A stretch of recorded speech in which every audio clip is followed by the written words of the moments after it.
今天刷到网上不断发布，说各地的确诊都来自新疆，网上的各种吐槽也是此起彼伏，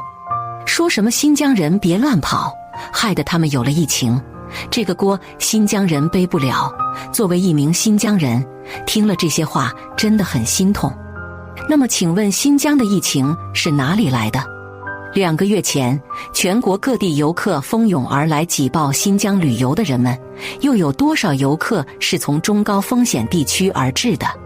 那时在这里隔离的异常人员可以享受免费的1日3餐和免费住酒店等各种便民服务，离开新疆还有特色大礼包相送。反观其他地区，需要自费隔离住宿吃饭费用自理的地方比比皆是。我们到现在已经配合防控居家2个多月，生活困难，没有收入，全部是生活开支支出。多少老百姓已经弹尽粮绝揭不开锅，多少中小企业和实体店纷纷面临倒闭，又有多少一线抗疫人员为了疫情防控还在日夜兼程继续战斗着。我们扛着巨大的生活压力下，还要面对来自不同的声音的质疑。我们新疆人也在做着巨大的风险牺牲，离疆人员都是提前报备、提前观测、提前做了核酸检测后没有什么问题才能离开新疆。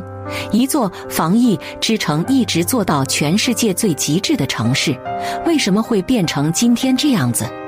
究竟是哪儿出了问题？新疆人真的很迷茫，很困惑。